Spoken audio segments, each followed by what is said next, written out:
Okay, the first thing you want to remember about revision, I'm going to try to speak really slowly, go against my natural instinct to speak fast. And even if you've taken these notes down before, I take them down a second time because this is a pretty consolidated version of what you need to do to revise. The first and most important thing to keep in mind about revision, and this is absolutely essential to your success, absolutely essential to your success, is that you have to be in the same state when you're revising that you were in when you were writing your book. That's absolutely essential. If you don't do that, you'll over-edit, become too left-brained, and destroy your book. As I mentioned yesterday, there was a story I told about when I first started teaching. I wasn't sure what venue would be appropriate for me, so I was experimenting. And one of the things I was doing is I chose to review books by new authors. And I'd charge them a fee and I'd review the book and give them editorial suggestions. After about 6 months, I noticed that I didn't want to do this any longer because the books I was getting in were grammatically correct, but they were like cardboard. They had no passion to them. So I started asking the authors that would give me their books the obvious question: how many drafts of this book did you do? And the average number of drafts that an author did before they presented the book to me was 34. Oh my God. Yeah. So what I would ask them for is I'd say, well, I don't really want you to pay me to read your book when I know there's problems in the early stages of the manuscript. So I really want to work with you on developing the manuscript and give you a full response to an appropriate manuscript. So I'd say, can you give me the first draft of your book? And they all would say, oh, it was crap. It was just all over the place. It was just eking with emotion. But once I got them to give me the first draft, I found out what they edited out, which they edited out their heart and soul. Okay? So we're going to do 2 drafts of your book. The written draft, which you've completed, and the revised draft where you finished the book. Only 2 drafts. The more drafts you go beyond the second draft, the more chance you stand of editing out the heart and soul that people really want in your book. Make sense? Now, step 1 again is ensuring that you're in the same state that you were in. You're in the same state when you revise that you were in when you're writing the book. That's essential. The only way to do that is to tap into your next book pre-revision on a consistent basis to cause an overflow of inspiration to the writing procedure, through the revision procedure. Does that make sense? Okay. Sure. The only way to do that, Dylan, is to ensure that you do some writing on your next book so you get a touchstone of inspiration that can be transferred into the revisionary process for that. Yes, and it's absolutely essential. So your second book is essential to your first book through the revisionary process. That's why when you get finished with your books, the first thing I say is, I want you to start on your next book, because that becomes an essential inspirational touchstone that's necessary to keep you from getting overly left-brained. Make sense? Okay, so as an addendum to that first step, what we do, we take every hour of revision and divide it into 2 parts. Every hour of revision is divided into 2 parts. The first 15 minutes, you're writing your next book. The next 45 minutes, you're doing revision. Well, I'll define what revision is as we go on. The only exception to this rule is if in that 45-minute segment, you begin to feel irritated, frustrated, or that your work is crap, that means you've already gone to the dark side. Stop and go back to writing. That's going to happen to each one of you. Usually you can maintain 45 minutes pretty easily, but occasionally you're going to run into the situation where your left brain's going to overwhelm the process. A few of you, like Dylan was mentioning to me last night, had a left brain meltdown. Your left brain's going to try to come back and recover its control of your creative endeavors. And it'll do that through criticism, judgment, putting down. If that happens, stop and go back to writing that second book. Make sense? That's absolutely essential, because otherwise you'll take a heartfelt message that you portrayed in the writing of your book, and you'll destroy that. You'll edit it out. That's important. That's step one. Step two comprises what I would say, in my opinion, is about 65% of the revision process. And it directly addresses a fatal flaw in the writing procedure.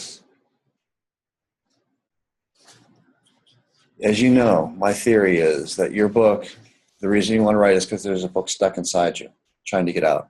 And that book's been there for a long time. The problem is that book may have been written 20, 30, 40, 50, 60 years ago. And so it was written for an audience in a style that no longer exists. Does it make sense? For example, as I was talking about yesterday, Walden's Pond and Moby Dick are two of my favorite books. Moby Dick, I'm probably exaggerating, but it seemed like. The first 187 pages of Moby Dick were talking about the skeletal structure of a whale. You know, you would read that back 100 years ago because there's nothing else to do. You know, it's either barn dance, reading Moby Dick, or napping, right? There's nothing else to do. Today's audience is much more educated, much more well-versed, and we need a quicker jump start. So if your book is written 50 years ago, maybe it was written on the other side of life before you got here, it was written for an audience that no longer exists in a style that's no longer appropriate. Now, most authors do is they learn through trial and tribulation. They write a book, it fails. They write another book, it fails. They write a third book, it fails. Finally, around the fourth book, they think, what the hell do they want? Just tell me what you want, meaning the readers. Just tell me what the hell you want, and I'll give it to you. So you'll see in great writers, John Grisham, for example, Dan Brown, that there's a conversion in their style to the books to better accommodate the needs of the audience. Dan Brown, Da Vinci Code, that was his third or fourth book, right? So the first three books, if you study the style of Dan Brown's first books that preceded Da Vinci Code, you would see that he made a huge conversion in style on the Da Vinci Code, and he better adjusted to the needs of his audience. Same thing with John Grisham. John Grisham's second book was The Firm. His first book, A Time to Kill, didn't fly at all. But he was bright enough to look and say, why didn't it work? The one question, this is John probably saying to himself, I didn't ask myself is, what's the reader want? Because a book is a product, it's a message. And you're teachers. Every author is a teacher. The teacher always goes to speak to the language of the student. That's why Christ spoke in parables, because he could best communicate with the poor and the uneducated of the world through storytelling. Does it make sense? He was an extremely effective communicator. So we need to adjust. If you want your book to succeed, give it the best chance for it to succeed now, as opposed to going through the trial and tribulation of writing 4 or 5 failed books before you make this step. We need to adjust your book to the needs of today's readership. Now, for the last 15 or 20 years, successful books have followed the exact same paradigm of the screenplay. The way a screenplay is designed and the way successful books are designed are almost synonymous. So, what we want to do, the first part of revision, second step of revision, first part of actual revision, is to adjust the book that you've written to the design of a major screenplay. And so you'll be meeting the needs of your audience. Does that make sense? I mean, unless you're into pain. If you're into pain, just take the way it is and fire it out there and get your teeth kicked in, because it's just not going to work, because it doesn't meet the needs of today's audience communicatively. Now, every screenplay is made up of 5 parts. And I know this is in your notes, but write this down because you're going to retain it better when you write it down. It's made up of 5 major parts. A beginning. Second part is a midpoint. Third part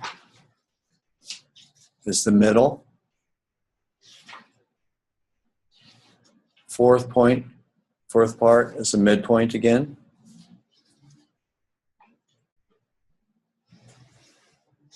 Fifth part is the end. Beginning, middle, and end. What do you think today's reader believes they want the most? What do you think they want the most? The ending. What do they want from you the most? No, not the ending. They want to connect. They want to connect with another human being, meaning the author. How do they expect to do that? Through what? Emotion. Through feeling something in response to what you're writing. So what they're really calling out for is emotion. What do they really need, though? What they think they want and what they need are two different things. What do they really need? The message to your book. Whether they can succeed or if they can heal, something. To receive a message, inspiration, enlightenment, or information that one way or another betters their lives. Even if it's just a temporary betterment. They just laugh their ass off for half an hour while they read your book. That betters their life. It doesn't always have to be a deep spiritual concept that changes the planet forever. Okay? So, Johanna was nice enough to leave me with her board. These boards are going to be utilized. Can you see? I gotta make sure everybody else can see here.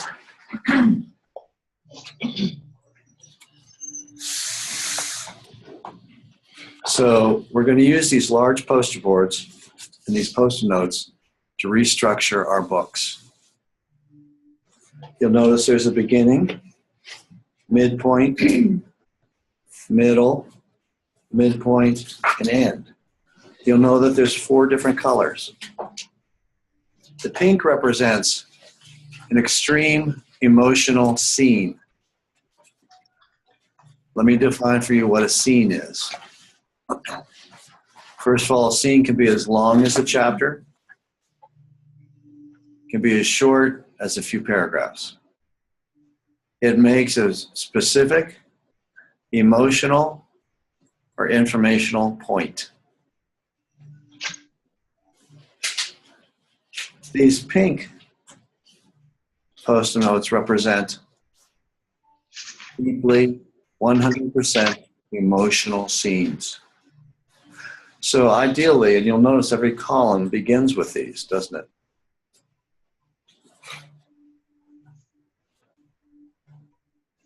This is the way of us connecting and reconnecting and reconnecting and reconnecting with the reader. Because what the reader wants is a connection with us. So the first thing that you'll do in this extremely important revisionary step is go through your manuscript quickly. Don't read it like you'd read a book. Go through it quickly, skim it, and find all of your pink scenes and put the pink scenes in place. Where should the most powerful scene, most powerful emotional scene appear on this board for your book? Right here, right here. Give me your best shot. Where's your second best shot up here? At the end. At the end. Where's your third best shot up here? Yeah. Yes, you got it. Now you'll notice that the pinks are always followed by blues. Blues or backstory or purely factual material. Blues comprise no emotional reaction. There's no emotional reaction. And they share specific facts, figures about your characters, your subject. These blues are the actual purpose for the writing of your book. The blues are your book. We're doing a song and dance around them because we're giving the readers what they think they want, but through the blues, you're giving them what they need. Does it make sense? They won't buy the blues without the pinks and the oranges and yellows. You'll notice that in the first 4 columns, The blues always follow the pinks. The blues always follow the pinks. Why? Why? You have to give them time to You got to give them rest. You exhausted the hell out of them emotionally with these pinks. You got to give them downtime. Wow, Saturday night was a great day, but man, I need to chill out today. You know what I'm saying? So you got to give them rest. And they want that factual material. They want that backstory after the pinks. They want it because they need it. If you'll notice in these first 4 columns, the blues always outnumber the pinks. That's important. The blues always outnumber the pinks. In the 5th column, that's all pinks. Always leave them with an emotional experience. A book is not like an old 45 record where it drifts off. You leave them with a grand finale at the end, always. But the blues always outnumber the pinks. Always outnumber the pinks. Now you'll notice that these blues are followed by yellows and oranges. These yellows and oranges comprise a build back up to a pink. The yellows are comprised of 60% emotion. Pinks are getting 100% emotion. The reader's going to be emotional. They're going to feel what you're feeling. The yellow is, they're starting to feel a certain way. Orange is 80% emotional. I am feeling this way. Pink is, I am irritated. So pink is like, I'm pissed off. Yellow is starting to feel, I think I'm getting pissed off. Orange is, I'm definitely getting pissed off. Pink is, I'm pissed off. Does that make sense? Got it? Now we cannot go, this is really important. You cannot go from a blue to a pink. You have to go from a pink to a blue. You cannot go from a blue to a pink. Why? It's unbelievable. Do you have a friend or a colleague or a former partner who would go from pink to blue and blue to pink? It's just unbelievable.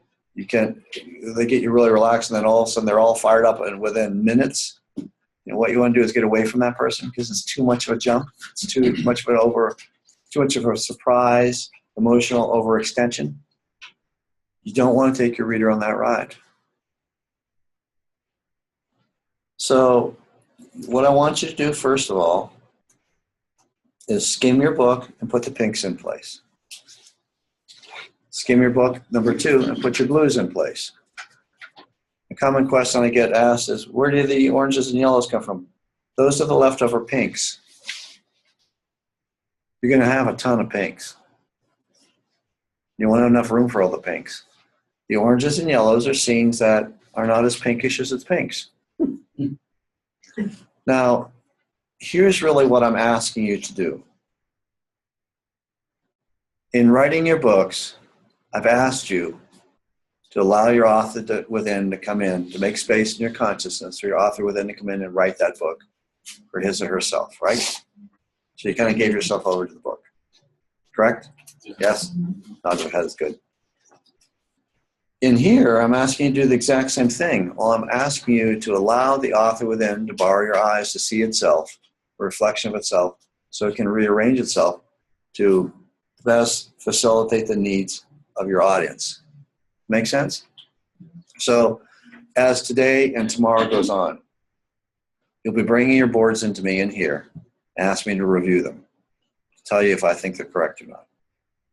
I'll gather a group of your colleagues around so we can share the experience together. I'll look down at your board, and I realistically allow your book to use my eyes to see itself. And then I hear things that say, no, there's too much here, he's burying himself here, whatever. And I make the suggestions to you about how to rearrange the book so you can learn how to make them yourself. Does that all make sense to you? Now, this is kind of theoretical, but this is the way it works. You, I'm sure, had felt some degree of great pride when you finished your book, the writing of your book. Most of you will have felt great pride in finishing your book.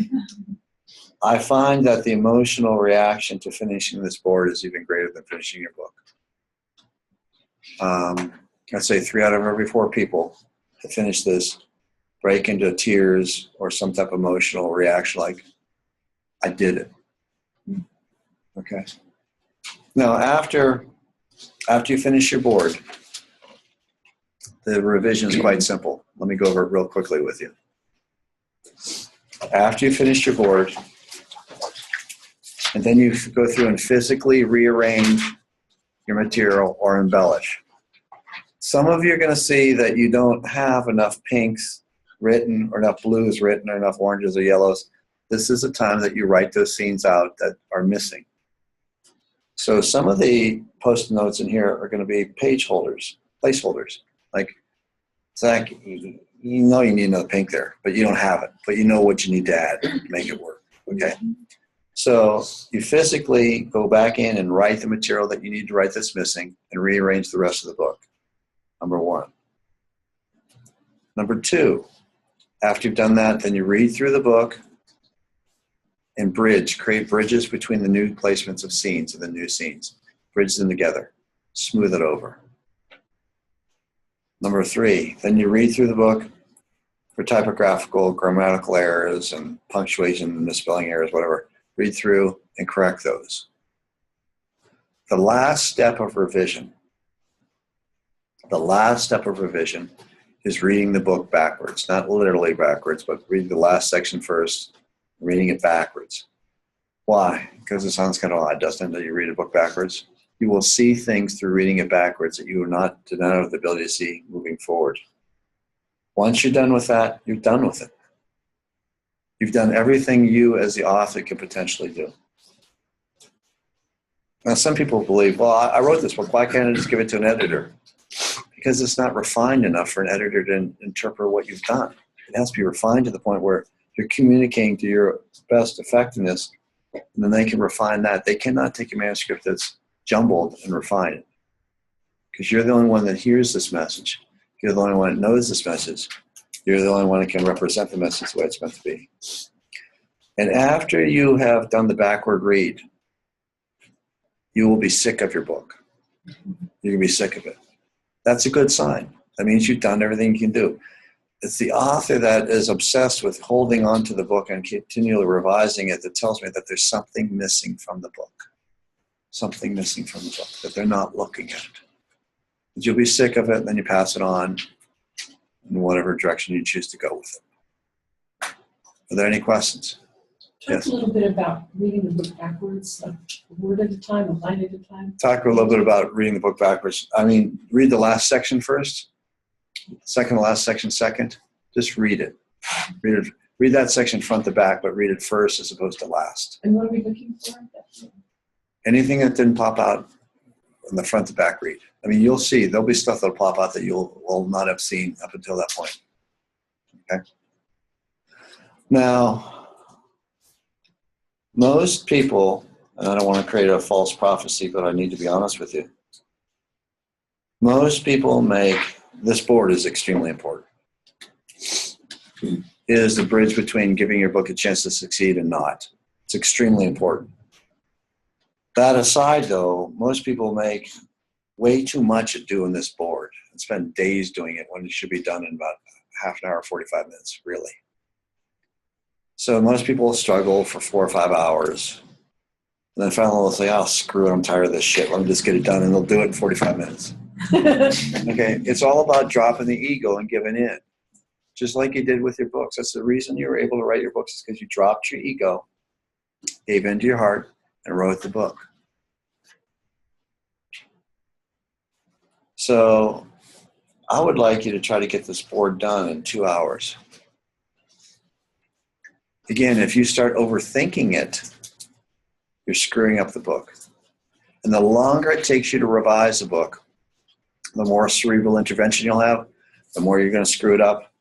And the more your viewpoint of your book changes, the more the viewpoint of your book changes. So we've all had the experience when we've been reading a book and we were really into it, and then where we couldn't put it down previously, now we couldn't pick up again. You've had that happen? And wonder why that happens? That happens because the author's viewpoint has changed so much that you don't recognize the trail that you were on. Make sense? That's a result of the author waiting too long to get his or her work done. Because you're growing every day. Each one of you is growing every day, growing every minute, growing every second.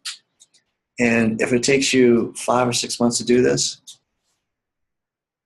there's going to be at least 10 or 12 alterations of viewpoint in here, which the reader may not recognize, and put your book down at any time. Understand that as a first-time author, there's certain benefits that you have, and there's certain distractions you have. The benefits are, wow, I'm a brand new author. Can't wait to read his or her work. Second, the flip side of that is, oh, brand new author. I wonder if she's any good. So they're overly critical of first-time authors because, what readers value more than anything else is time. They don't mind if they pay $7 for your softcover book. They don't mind that. What they don't want to do is they don't want to extend their reading into several hours if they don't like you. So they like to be very discriminating toward first-time authors. You understand? Doing this gives you a foot up on your competition because you're adjusting to the needs of your audience on your first book as opposed to your 4th, 5th, or 6th book. Make sense? Gives you the better chance to be read and accepted. Any questions? I do have a question. Location of to do this. Can we do this anywhere? Yeah, you can do that in here. I'm going to hold at least 2 more revision classes today, but you can do it in here. I would recommend that you attend another revision class or 2 before the end of the day because it's this very cerebral stuff. You can do it in the writing room. You can do it on the floor in the writing room. It's a very inspirational room. We worked really hard as a group to get the energy level high in there, and you can really vibe off that. Wherever you're working, though, don't talk. So don't use this as a social session like, well, that's great. There's 15 other authors in here. We can chat. No, it should be just as quiet as here as it is there. Music should be playing. And the only voice you should be listening to is the one inside your heart. Okay? Now, we've got a full day. We've got tonight I have a question. to get a lot of this done. So if you really devote yourself to this, you can get this board done, get the rearrangement done today easily. Then believe me, you are on the downhill slope. Getting your books completed. So you finish the writing of your books. That's what this retreat is designed for, to finish the writing of your books. It's 3.5 days in length because I've incorporated an extra day and a half into this retreat for you to begin the revision work. So you don't go home and with a finished book, written book, and like, what the hell do I do now? You go home alone. Okay. I want you to deeply get into the revision here. That's why we're 3.5 days in length. Because you've got a day and a half to do this. If I were you, I wouldn't make any plans tonight except the plan to work on this. Okay? Because the more you get done here, the less you have to do at home, and the fall off when you go home is huge. I mean, really, you wrote a book here. I don't know if you tried it at home or not, but if you did, probably not very successfully.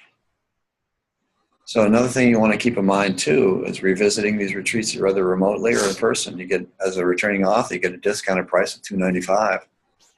And so what I tell my authors is, if I were you, I wish I had this when I was starting.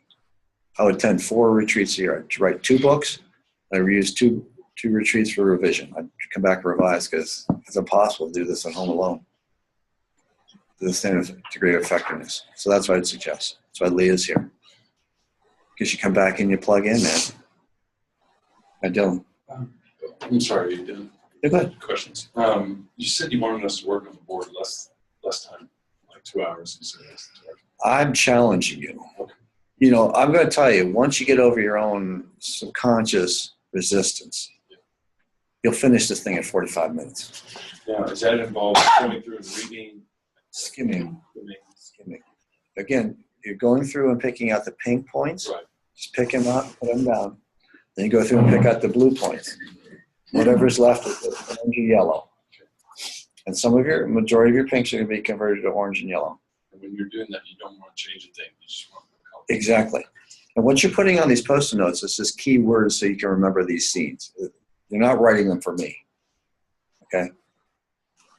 Get a question here. Yes, I can't really see the board very well. Can you tell us how many of each color is in each column, please? Yes. Well, that varies per book. Let me see. Can you see that now? Yes. It looks like 2 pinks, 3 blues, 1 yellow, 1 orange in the first column. The key point to remember is the pinks always start off each one of these columns. The blues always outnumber the pinks. And guys, let me make this real clear. The yellows and oranges only exist to connect the blues back with the pinks. That's the only reason they're there. You don't have a lot of oranges and yellows. You don't have a lot of those. The only reason they exist is to connect this back up to there. Okay. Make sense? And I'll be able to look at your boards remotely too. Okay. So my day today and tomorrow is devoted to working with the revision. Okay, so I'm going to be buzzing around here like a bee. I'll be doing revision classes. I'll be looking at boards. But my staff is devoted to helping those that are completing the writing of their books. My time today and tomorrow is devoted to helping you complete the revision of your books. Okay? So I'm going to be in this room a lot. Yes, Elizabeth. If within one chapter or one scene, there is the pink and the blue together, like the pink comments and then the blue that kind of comments about this. So the pink goes into the blue within one scene. You have to break it up. Yes, you have to break it up. Let me give you an example. How many of you read contemporary novels? Okay. How many of you watch contemporary action films? Okay. A contemporary novel is a great example of what I'm talking about. They always start out with the pink scene like a prologue. They really capture your attention. Basically, they're taking the Alfred Hitchcock approach. Here's what the show is about. Here's what the movie's about. Because Alfred Hitchcock always used to show the beginning. The end is the beginning. So they capture emotion.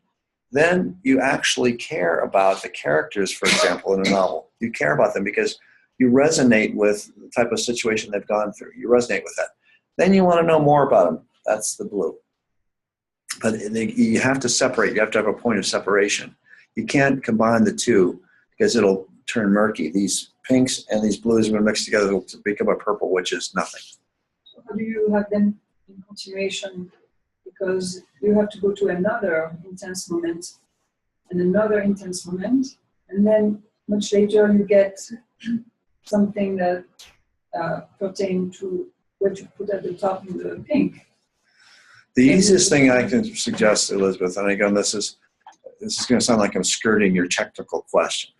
I'm actually going to the source and telling you how to get the answer yourself. And that's really my job, is to show you how to get your own answers, because you're connected to your books. I'm momentarily, temporarily connected, but you are your book. Is to literally study what I'm suggesting through your notes. Just take 15 or 20 minutes to just go over the notes. Because when you're doing that, you're educating your author within what you are suggesting it does. And then let it take over and do for you what it needs to do. To listen to it. Make sense? So we're getting overly cerebral. Okay? And I'm not trying to criticize you, but we're getting overly cerebral. And so you have to make sure that you do your writing before you ask yourself these questions, because otherwise you'll go to the cerebral mind as opposed to the author within. Okay, now again, my day is devoted to working with you on revision. I will be monitoring the room next door, but they're in good hands. They're in the flow. I will be devoting my day to working with you. Okay.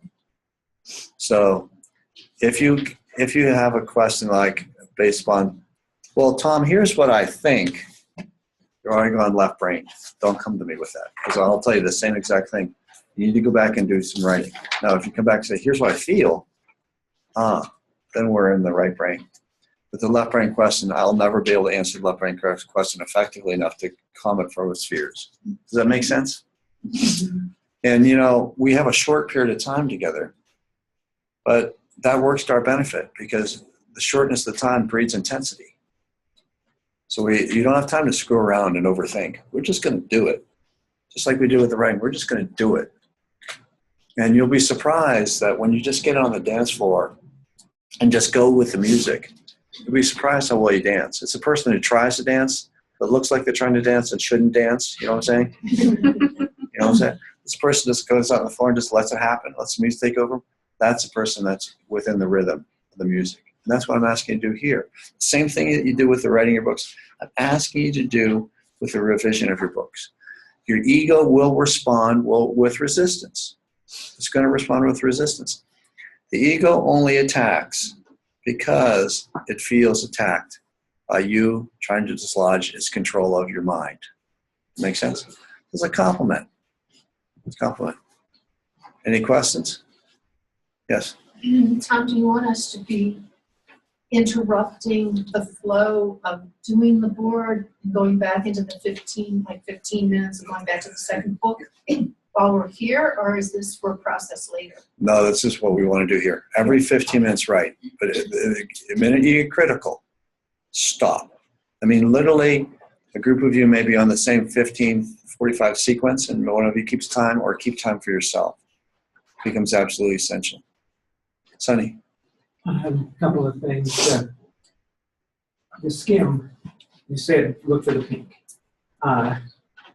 Is that look only the pink and skim Just the again pink. for the blue? Yes. Okay. In fact, I think it would probably be better phrased by me. Instead of you looking for the pinks, let the pinks find you. Let the pinks speak to you. Go through and say, I'm just looking for pinks now. Let the pinks come out and show themselves to you. Don't take a blue at that time, only the pinks. Then come back and go and say, I'm looking only for blues. Let the blues come out and start placing them on here. Okay. And then what's left is going to be orange and yellow. And second question, writing, there was a flow and also jumping around. It wasn't sequenced. How do you address that? Sequence is highly overrated. The weakest way, in my opinion, to share a story is chronologically. Okay? So oftentimes we think my story's out of sequence because it's not in chronology, correct chronology. Chronology is underrated. What we're doing is we're realigning the story based upon the proper placements of timely placements of emotion for our readers to get what they think they want so we can get what they really need. So just pick out the pinks and the blues. Just find the yellows and the oranges, lay it out, bring it to me. You're gonna pose your board to me an average of 3 times before I okay it. Okay, just you're gonna learn through trial and tribulation here, as opposed to out in the marketplace. And you get your ass kicked because you wrote a book that was too long. Make sense? So understand that I'll be available all day long to look at your boards. This is a teaching tool too. Leah. Can I make a comment about CPS? Sure. The reason I use that I think that for sticky notes too is because even though your whole document was downloaded or written in one order, when you start picking out the pieces, then the board will start telling you can move them around, and then it'll let you cut and paste. Maybe not chronologically. Excellent comment. But once you have them, they don't have to go in the exact order of what you have in the document. And a lot of times you'll be like, oh, I should move that blue or that pink over to this column, and then this one over here. And then the next step you go and cut and paste in your document. Excellent. The comment that Leah made was, the reason we use the sticky notes is because we can move things around easy. Now, one thing I'll be looking for when I look at your boards is, are you hiding your true story, your true voice, your true self? Are you hiding it? That's the first thing I look at. Mary, for example, when I first started teaching this board work was about a year and a half ago. And Mary was a student here, and we were reviewing boards in front of the class. And I had not seen her board yet, and so there's 60 people sitting in the other room. I pull Mary's board up, and I'm looking at it, and I could just feel I just kept hearing hidden, hidden, hidden. So I knew that she was hiding herself, her message, or her voice somewhere in a less than prominent place in the book. And I wasn't reading her notes. I was just vibing on the board. I said, Mary, what's so significant about this scene right here in the fourth column? And she broke down and started crying. I said, that's where you've hidden your real story, isn't it, Mary? And she goes, yes. So she took that story and moved it here, and it rearranged the whole board. So that's the first thing I look for is the author hiding? It's the first thing I ask. And then if the answer is no, then I look at it and say, is there anything we need to do to better arrange this for a permanent effect on the reader? That's what I do. Now, the fourth column, that's usually when people hide themselves. So if you're going to hide your true intent, your true message, your true voice, it just shows up in that fourth column. Like you're trying to squeeze it in before the book ends. But you know no one's going to get that far anyway. You know, so it's really well hidden. So the true intent is supposed to be in which column? The what? Where would it be, the first one?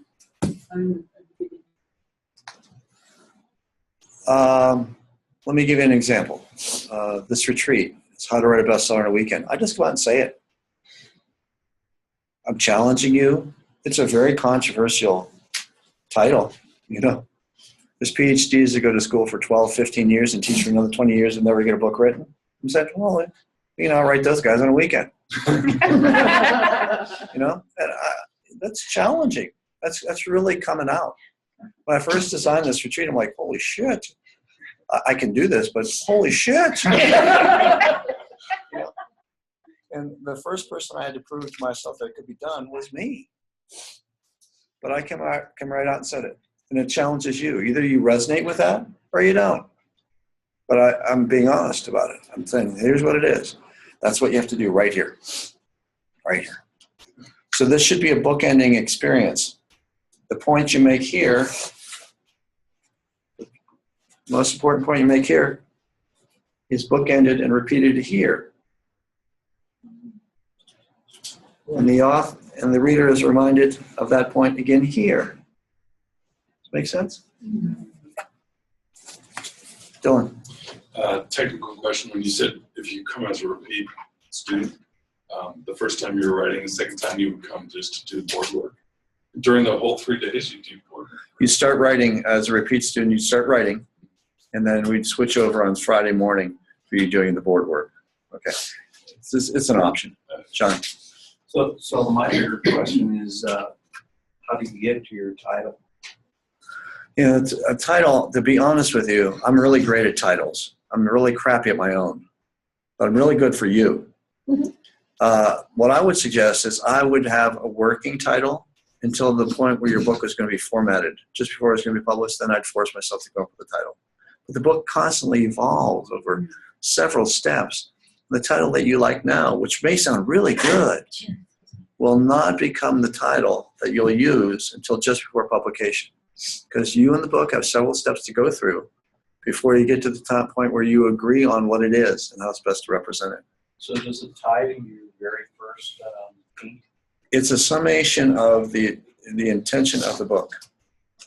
And that's why we as authors are not that really great in picking out our titles, because we're so subjective that we can't really see the point of the book.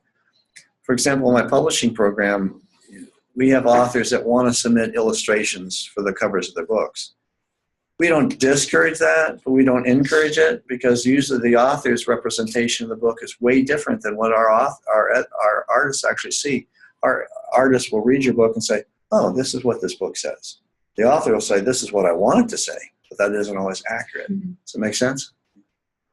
So this is the time with your book where you go into counsel with some of your colleagues from this group and get their feedback about what the title is, because they'll be less restricted in regards to your brilliance than you will be toward yourself.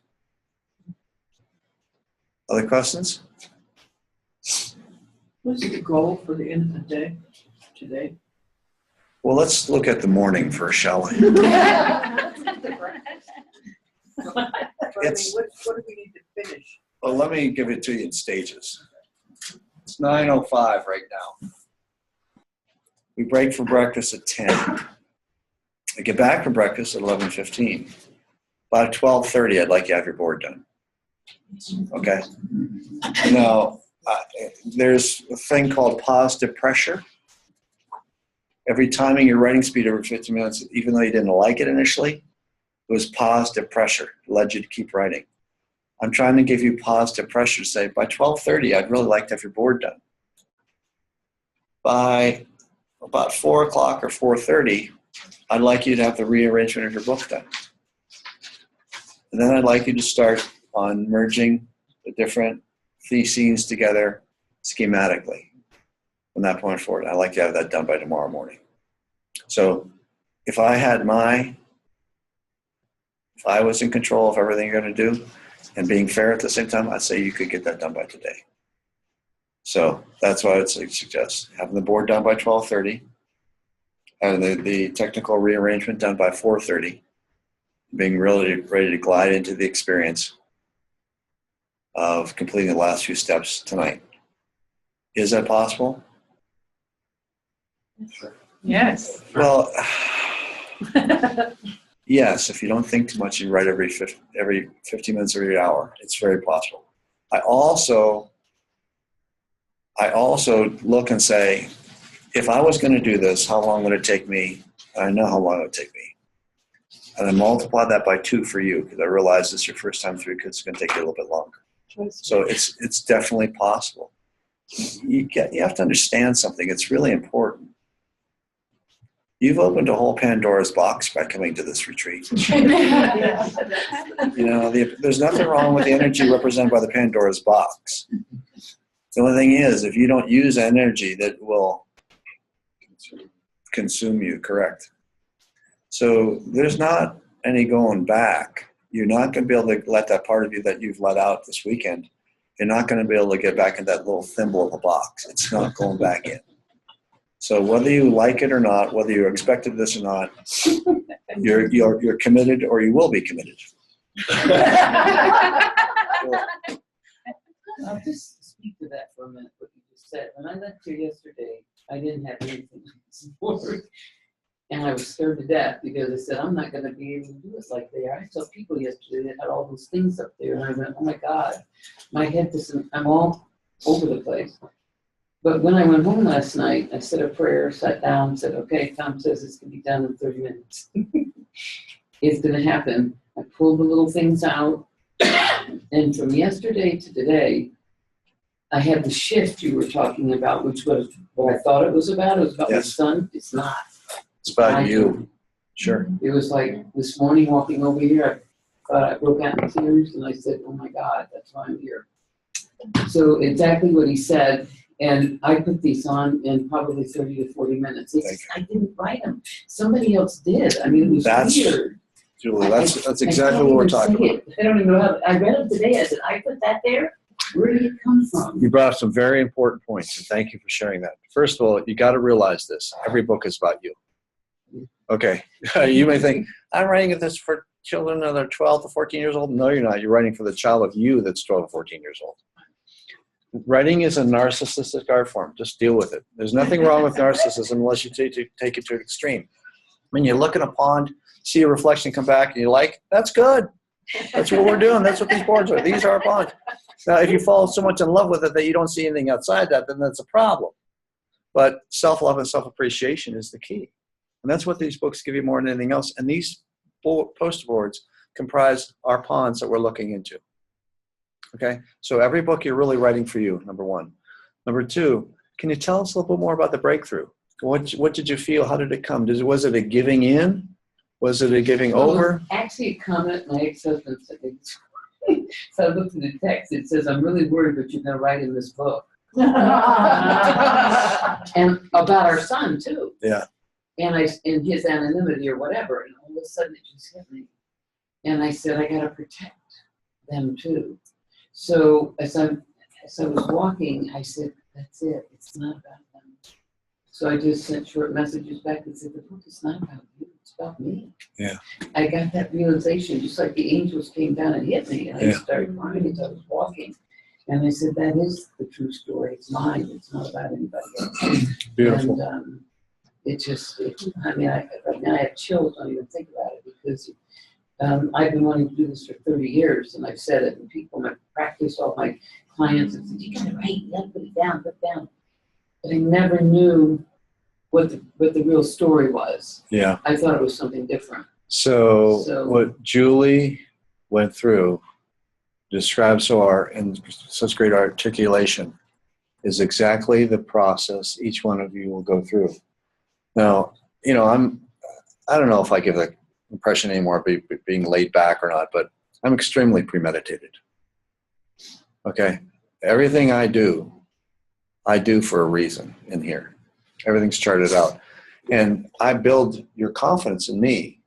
So when we get to the stage, you'll listen to me as well as you listen to me about writing your book. Because actually there's more resistance to a revision and publication than there is to writing. So I don't hit you with this early on. So many of you asked me in our little conversation on the phone, well, can we talk about revision? No, because I don't talk about that until you've done your book. Because the reason is because by that time I've gained more of your confidence and you'll listen to what I have to say. Does that make sense? Because otherwise I'd be wasting both our times to talk about revision early on when you don't have a book written. You're anxious to hear about revision. You're open to hear about revision after you got your book written. Until that period of time, it's a waste of our time. So I build your confidence. So really what I'm saying is you followed me this far with writing your books. It sounds a little insane. Allow the book to come through you and use your eyes. Allow it to take over you again and restructure itself based on what it just learned. Same thing. What you went through, Julie, is exactly what people go through. I wish they'd all go through this quickly and as openly as you did. Well, I have a book of publishers that I've held. They've had it for almost 15 years, and I've never given permission to let it go because I knew it wasn't right. Yeah. It didn't have me in it. And it had the facts, but it didn't have me. Exactly. But until I heard about you, and the publisher called me back, it was interesting. I said, no, it's not going to be released. This one won't be released. And it's not with you. But By the way. whatever reason, doesn't matter. Because it didn't coach me and what I'm learning here. And when you, I think what really got me was when you said, Martha Creek actually said to me, it's already written, Julie, you just have to sit down and do it, and he will help you do that. Yeah. And I guess I just looked at this woman that I didn't know, I'd just given a workshop, and I just said, I wouldn't trade on it. And you mentioned God, there was your spiritual part that I said, I have to have someone like that believes that this can be done. And he doesn't have any doubt about that we can go in a weekend, so I'm not going to have any doubt. I didn't really believe you, but I guess that one part of me said, he's got some kind of a technique, and that's what I need to learn. And then I told my acceptor this morning, I said, listen, it doesn't matter where the book goes. I finally got that. It's not about that. It's really about I just did it. Yeah. I've had a bucket list where this has been on it I'm 72. And I said, before I came here, I pulled out my bucket list and I looked at it and I said, okay, which ones do you want to scratch off and which ones do you want to not die not doing? Yeah. And this was the first one that came up. I just had to do it to free myself up for my next journey, whatever my destiny. So you've got a few stages of development. Most people think I'm going to be done when I write the book. That's the beginning of the journey. Yeah. Okay. That's the bachelor's degree. The master's degree is revising it. And the harder you get up, the further you move up these grade levels, the more challenging it becomes emotionally, because the more chance there is that the real you will be available for the world to see. Now, whether it's a small world or a large world is up to you, but the more challenging it becomes because the more of you is going to be exposed to the world. So you may think that you had a lot of resistance with the writing of the book. It's nothing. I'm not kidding you. In regards to that third step, that PhD level, when you get to publishing phase, it's really easy technically. But emotionally, I would say it's 20 times as more resistance to that than there is to writing your book. Because you're writing a book. You can finish it and burn it. You can hide it. But to take it and move through revision and say, I want to make it look good so I can share it. Oh, it's scary. Then I'm going to share it. Whoa, it's petrifying.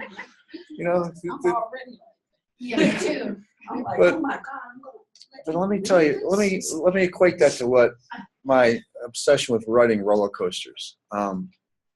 Again, I mentioned yesterday really quickly, or Friday or Thursday, but I like to ride roller coasters. This park called Cedar Point in Sandusky, Ohio.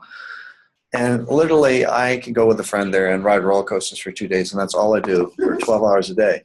And when I first get on the roller coaster, you know, I pick a decently challenging one to get on, and I'm scared shitless. You know, but when you're on these roller coasters that twist and turn, either you give in to the process or you injure yourself. And I don't like to be injured. So by the third roller coaster, my goal is just to go 110 miles an hour on a 400-foot drop on a roller coaster run by a zit-faced teenager with a hangover. And give into it, man. I'm like this. I'm like a gummy bear, man. You know, so the point I'm making is that the amount of fear I feel is interchangeable with the amount of enlightenment I receive. And I ride roller coasters. I have to, because I can get on a roller coaster and think, oh man, I'm stuck. And this little minute 38-second ride is going to unstuck me. You know, and it does. And this is what writing a book is like. And the first time you go to a roller coaster park, it's death-defying. It seems that way. But now I know I go back to roller coaster parks. I've been to them dozens of times. Like, yeah, I'm going to be scared for the first few rides, and I'm going to give into it. I'm going to enjoy myself. And after that third roller coaster ride, me and my old buddies were running from roller coaster to roller coaster, beating all the little 12-year-olds with the roller coasters and getting in the front seat. Woo! You know, and it reconditions me for a year. And the difference between roller coaster riding and this is this roller coaster ride you're just about to enter onto will recondition you for the rest of your life. It'll shake it all out of you for the rest of your life. So the journey's just beginning. Tom, I have a question. Yes. I am writing a work of nonfiction Mhm. in money management for high school kids. I was thinking of doing a test run with some of them before actually publishing it. Do you think that's wise or not? Well, what I would use the test run, did you hear the question? What I would use the test run for is to fine tune what the book's already saying to you. Fine tune, to tweak. I wouldn't use it to resurrect the entire process. I'd use it to tweak it. So yes, I would strongly consider that, but I would use it as a tweaking, not as a resurrection of the whole project. Okay. Okay. So I have a concern that I have to express. How many people do we have in here today? 20 in this room? I'm kind of concerned that when I talk about answer questions with the Publishing Now program at 4, we're going to have 40 or 50 people in here. So I want to answer any questions you have about the program now so I can cut the group in half. Did you all get the notes that I gave you yesterday? Mm-hmm. Pull those out. Okay, thanks, Leah. Mary, let me see that. Yes, that's this little packet that Mary gave you of addendum notes. Those. Some of this. Hey, before you go there, I have a quick comment. Sure, John. There's a reason he's Tom Bird. He teaches us how to fly. Thank you, John. To me, I just had to say it. John was in the first retreat that I held in Sedona about 3 days after 2000, after 9/11. Yes, and we were actually, I was teaching a retreat with Dan Millman. Oh, no, damn. And Really? 9/11 happened, and I got on the phone with Dan and I said, dude, my house isn't burning down. I'm still doing this retreat. And he goes, I'm there too. I said, well, the airports were shut down. I said, he lives in the Bay Area. I said, you probably need to drive here. He goes, I'm all over it. So I kept in contact with him. And the morning of the retreat was supposed to begin. I called him and I said, you know, assuming you're right outside of town, you're here last night, I'm not coming. So he bagged out the last minute. John was in that retreat. So I gave him back the portion of money they paid for Dan, and I taught the retreat just to them. And that was 16 years ago. John's here. Did they ever tell you why? Well, tell me why and give me an honest answer are two different things. Just to say, well, we're not friends It was anymore. an interesting thing. Yeah. Process that we all went through. Yeah. So, but anyway, so John and I have known each other for a long time. Did you read this material on facts and figures of publishing now on author development program? Just read that. The reason I put this together is because I get asked these questions all weekend long. I get exhausted answering them. If the thing here, let's turn to the back page where it says timelines for the release of your book. Let me explain this.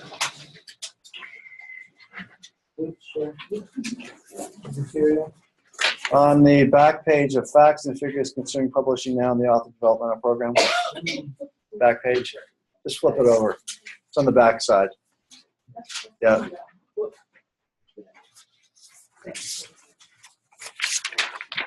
That page you have sitting right in front of you, Maureen, flip it over. Oh. Okay, so everybody got this? I just want to explain this in case you have any questions. There are certain times people buy books. There's certain times people don't buy books. Okay? You don't want to release a book when people are not buying them. Now, you can literally release a book anytime you want, but there's certain months you want to avoid. The hottest book selling time of the year is when? The holidays are leading up to them. Okay?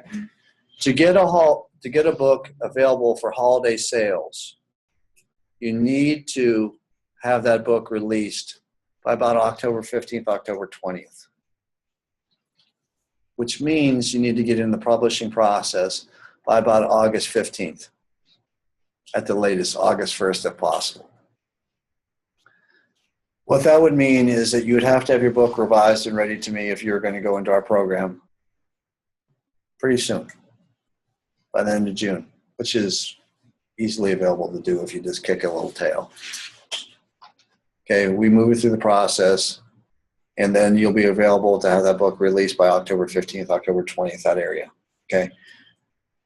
Amazingly, some really bright people ask really stupid questions when they get to publishing. I had one gentleman call me on the 22nd of December, an author of mine in a program, said, I want to have my book released by Christmas. I said, this year? Because, yeah, I said, we can do that, but it won't be released until probably the morning of Christmas Day. Well, let's do that. I said, why? Because I want to take advantage of Christmas sales. I said, the only people that are buying Christmas presents on Christmas morning are me. No one's going to buy your book. Just gear it toward next year. So if that's a goal of yours, you understand what your timeline is. Can you do it? We can do it. Question is, can you get it revised by then? And you get a good start this weekend, you can. The second biggest sales season is February 5th or so through April 20th. You don't want to release a book in January. Don't want to release a book in July. So if you don't make the fall sales season, and then you shoot for winter, spring. Third biggest sales season is May 1st through June 30th, summer book sales. Okay. The actual fall, the actual Christmas sales season goes from August 15th to around the end of October. So there's 3 sales seasons.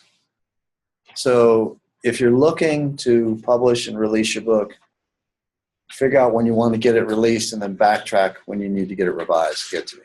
Does that make sense? Sorry, Tom, can you repeat those dates? Sure. The top sales season is the holiday season. It runs between August 15th and the end of October. Now you want to budget 2 months before the date that you choose to have your book released to have your book to me. And I don't know how many of you read about what our process does, but I'm the first person that reads your book. It's a very scary thing. Not for me, but for the author. I've never shown this to anybody. Yeah, I read 150 books a year, you know. Okay, I'm sure yours is going to whack me out. You have to understand something about me. I learned the hard way.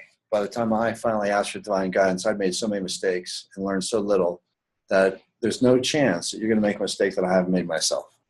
Okay, so the first step in publishing now is soul read, where you give your book to me, I read it, I tell you if you got a book or not. If you don't have a book, or there's something that's missing in the book, I tell you what to do, and I work with you as part of the program to get it to that level. Right now, 30% of the books, on average, 30% of the books that I get from an author for the first time read make it through the first read and move on to the next stage, which is a style editor. 70% I work with the author to get it to that level at no extra expense as part of the program. Okay. I went to a Mac system about 5.5 years ago, and I was an IBM guy only because I had to be for so long. And when I went to the Mac system, and I went to a Mac store in Scottsdale, it was orgasmic.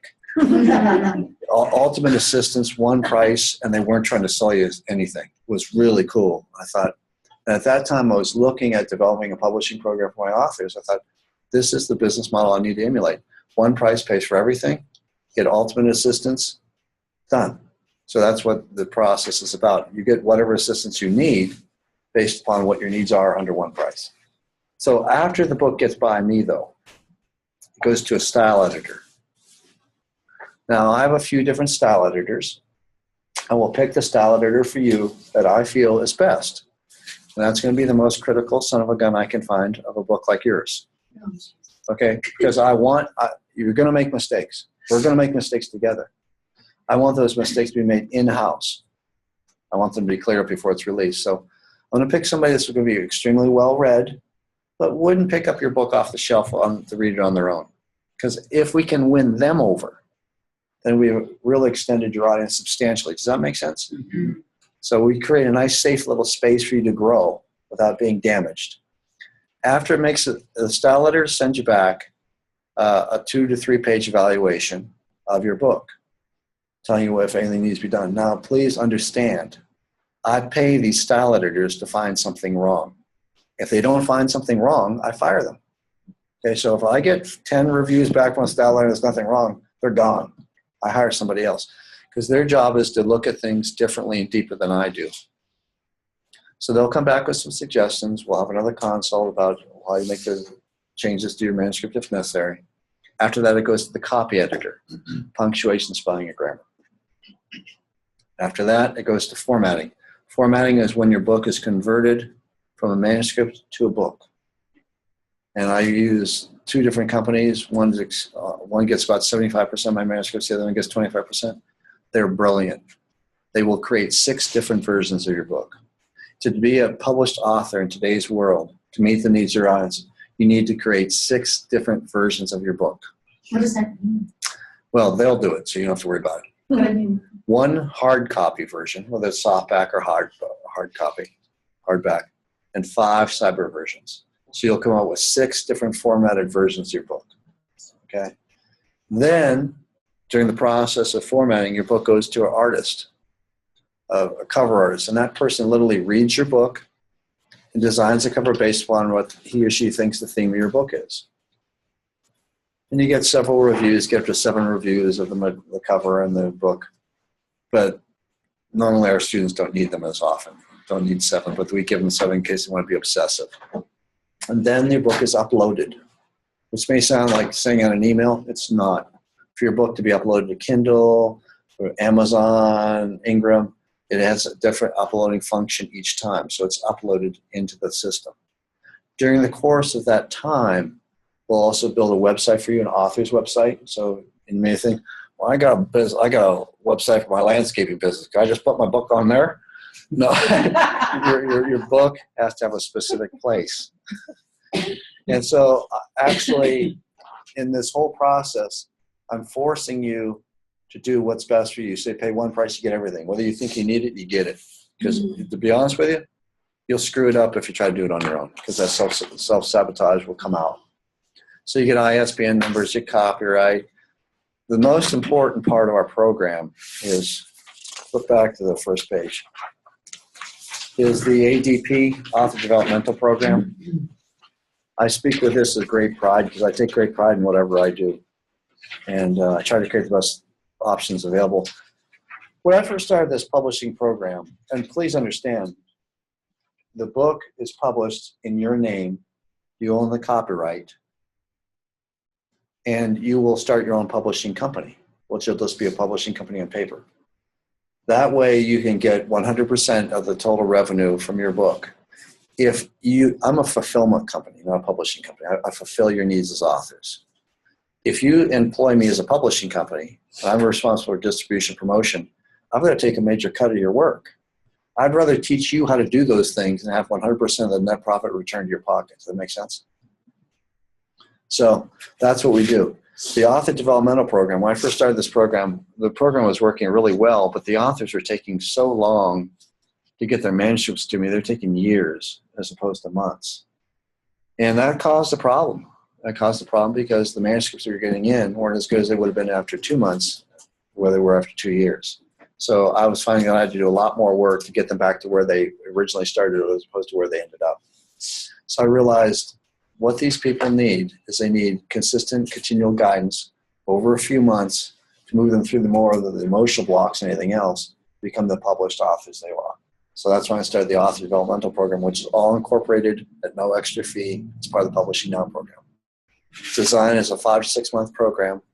We meet 3 times a month, to do the assignments. It takes about 2 to 3 hours per week per author. And I move you through the emotional blocks and logistical goals to get you to where the book is released and promoted and published. Do you have to do that in every book? I hope not. First book is really important. Leah, who is just here, and Dwight, who's in the other room, they move through the program. Do they need it in a second book? No. First book is absolutely essential. So you can read more about the Author Developmental Program right here. And I think it's the essential bridge between where you are and where you want to be in 5 or 6 months, or 3 or 4 months, whatever it is. And it's part of the publishing program? I've made it part of the Publish Now program. It's not an extra expense. It's included in part of the program. The program used to be $54.95. I included an extra $500 to cover my time for those 5 months. So yeah, end up paying me about $100 a month to guide you through the process.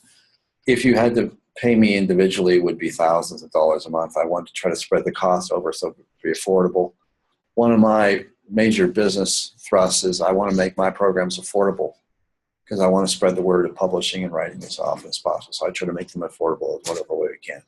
This is why we only get 1 jug of water as opposed to 3 jugs of water. And we get crappy water, and so we have to cut expenses somehow so I keep my price point down. So if you are interested in this program, we have 17 spaces left. They'll fill up today. I'd love to work with you. All I have to do is contractually take care of it with Mary, and she handles all that. We have payment programs, whatever.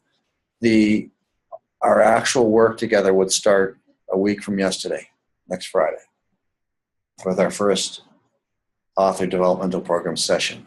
These sessions are recorded, so if you miss one, you can review it at any time on your own. And the rest of it is described here. Our goal is to get your book out and ready at the latest by October. If you want to wait and delay till the spring, that's okay. But we can get it done and ready to go by October, if that's what you want. Moving through these steps on your own, to be honest with you, I did it on my own. I had an editor I was working with. I had a literary agent I was working with. But they didn't approach me as deep of a spiritual level as I approach my authors. To be honest with you, I don't know how I did it. I didn't know how to do it because I had to figure out things on my own. And it probably took me 20 times as long to figure something out as it would for you, because I can tell you the truth right off the bat. So are there any questions you want to ask about this? So yes, Elizabeth. The Publishing Now program starts with the Author Development Program, and that's remote. Yes. It's through the Zoom room, which we're using here. So we can access it anytime. I try to pick convenient times for everybody. Convenient times are around 5:30 in the afternoon Arizona time to around 6:30 Arizona time. We'll be meeting on Mondays, starting on Mondays, the 20th, I think it's the first session. First Monday session. We start actually this coming Friday with the first session, and then we meet on Mondays starting the 20th. And the purpose is to walk us through the revision process. Yeah, and I'll be real honest with you. The first month and a half is purely internal work. Okay, removing restrictions. Once I get you clear of the restrictions in regards to publishing and promotion and all that, or release your book, then we can lay on the logistical things. We don't do anything till we clear those restrictions. I've got some different magical techniques I use to clear the restrictions, and they're fun. You don't even know what you're doing. Next thing you know, you're enlightened. Which just, quite frankly, just makes it easier on me. But you may say, the first meeting or two, we're not talking about promotion. It's because you're not ready. We got to clear the stinking thinking so your projections are drawing to you what you want as opposed to drawing to you what you need to learn from and don't want. Make sense? So the first month and a half, that's what we work on. And then we start moving into social media and promotion and deadlines and completing your revision and getting it to me. And it's a big thing to send your book to me. It's a big thing because this is the first public exposure you've had in regards to your writing. Yes? So are both of these online? This includes the ATP? Yes. Okay, so because you said 5 to 6 months, I'm thinking, gosh, does everybody have to move here? So no. It's all remote. It's online. Yeah, we use the Zoom.us chat room. And Okay. this is the only reason I can do the ADP is because this works so well. Now, after you pass the soul read, okay, it takes us a little while to get to the soul read. After you pass the soul read, then you go into style editing and the other things. Then Sabrina takes over the managing technically of your account. Doesn't mean you can't access me. You can access me anytime you want. But she manages the movement of your manuscript through the process. Okay, she becomes our technician. Dylan. Technical question. When you're in there, you said we held a space, we created a space. Can you do that on a remote view? Unbelievably, yes. I didn't think that would be possible to create a space or movement and energy through continents and thousands of miles electronically, but it is. It is. And one of the essences of ADP is we try to bond you together as a group. It's a lot easier to go through a process when you're going through with brothers and sisters. You get to be really close. And eventually you'll be reading each other's books. This is a very enlightening time. But again, we're a few months away from that at this point. Yeah. But this is a condition give you permanent release and understanding and confidence to be a writer for the rest of your life for these few months. Yes. So the program costs, did you give us the cost? $59.95. $59.95. Yeah, Mary's got contracts. The next author developmental program class starts this coming Friday. We'll take a maximum of 20 people into it. So it's mandatory. When you come to the Publish Now program, you're automatically enrolled in that class. And we take a maximum of 20 people. Okay. Next class will be opened after the August retreat. Next class after that will be opened after the September retreat. So I want you to move through the classes. Moving on your own is debilitating, nauseating, frustrating, and hard. So that's why I've developed this curriculum to move you ahead as a group in mass. And I've been able to lower the price, keep the price low because I am moving you through in mass. So is this publishing now actually in this other one? This other one is actually in the Publishing Now. Publishing Now is designed to give you everything you need to get your book published and released and promoted. And the ADP is part of that program. And it's exclusive just to people in the Publishing Now program. So does the Publishing Now include like PR, web, and all the like press releases and all that? Is that everything that's in there? Well, I don't really believe in PR web.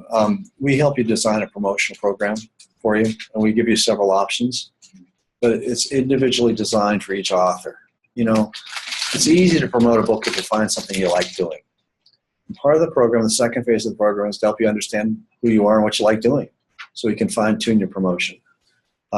We do have an addendum program called the Best-Selling Author Program, which is where I guarantee you that your book, if it goes through the program, will become a best-selling Amazon author. You'll become a best-selling Amazon author for a period of 3 or 4 months.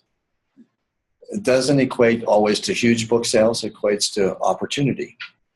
There'll be 600,000 books released worldwide this year by first-time authors. It gives you the opportunity to separate yourself from those other authors by saying, I'm a best-selling author. So that's another starting point. It's not an ending point. You can use that opportunity to move you forward, to promote yourself much better as a first-time author. What about New York Times? Do they look at Amazon? There's three levels of bestsellers. Amazon would be like the bachelor's degree. Master's degree would be Publishers Weekly. And New York Times is the PhD. We want to keep you in play long enough on Amazon where we're hoping that these other 2 bestseller lists are looking at you. That's what it's there for. It creates opportunity. You know, we have some people that sell thousands of books right away. There's some people who sell a few hundred. The key is to use that platform as an Amazon bestselling author to get further press and promotion, publicity. That's the key, the stepping stone. That answer your question, sir? Zach? What are the requirements for Amazon bestselling author right now? Hits and sales, combination of hits and sales. We have a mailing list, access to a mailing list of about 900,000 Twitter followers. And the outside service we provide is provided by Denise Casino. She has a best-selling author program. So we hand her over our authors. She provides social media for you to become a best-selling author. She works with you for about 3 months before the release of your book, get you up and running on social media, get all the necessary platforms available. Then she sends out a blast to these 900,000 people about your book. They go to Amazon, either buy your book or click to see your book. Amazon doesn't know the difference between a click and a sale. So it automatically elevates you to a best-selling author. Now, Amazon has like 113 classifications and categories. So Denise will help you pick out the top 2 or 3 categories that you can become a bestseller in. That's what she does. But I want to be real clear. It provides opportunity. It's everything I do shortens your learning curve. I mean, instead of writing a book in 15 years, you wrote it in 2 days. Instead of waiting 15 years to get a book published, you're going to get it published in a few months. And instead of waiting 20 years to become a best-selling author, you do it in 6 months. Yeah, we're still doing fine. So my whole job is to shorten your learning curve, to make it as easy for you as possible. So any other questions about that? So that's the program you're talking about that adds the extra amount to that. Yes. Then we pay. Now you pay us, and then we pay Denise. That way we always remain in the circle, so we can always govern what Denise does. Denise has worked for us for 3.5 years and done nothing but a great job. I guess I don't know the accurate figure in mind, but in the last 2 years, she's created 43 #1 best-selling authors from our authors. Okay. How many percentage-wise don't reach that level that enter that program? None. Right now, Denise and I hesitant to say this, but every author she's taken on has become a #1 best-selling author. Okay. She promises a best-selling author. Well, that could be in the top 50. She's done for us, everyone she's got to #1. But again, I want to stress that's a starting point. It's not anything but, oh, I'm a best-selling author. Yes, but now what are you going to do? Now you can contact hometown newspapers, you can contact newsletters, blogs, and say I'm a #1 best-selling author. And then where the door was closed for you in the past, it's now open to you. So it's another starting point. This weekend, what you've done with your book is a starting point. Getting it published is a starting point. And so this is totally building. What you're actually looking for is to achieve literary tenure, to the point where you don't have to do these things anymore. You put out crappy books, people will still read them because they liked your first ones. Okay, but we're a ways away from that. But we shorten the learning curve on that. That's what we do. Any other questions? So here's what I want you to do. It's 9:45. We'll break for breakfast at 10. So take a 15-minute break. When you come back for breakfast, participate in the first 15-minute writing segment in here, and then start work on your boards. Again, I would like to have the boards done by 12:30. So we're back at 11:15 for 11:15. And you can take a short breakfast if you want. You can make the revision your top priority today. If you're interested in the Publishing Now program, you need to see Mary. She handles all the contracts and money. Every single thing. Pardon me? $59.95. Thank you. My pleasure. Thanks, guys. Thank you. Oh, I thought that was the 80. I wanted to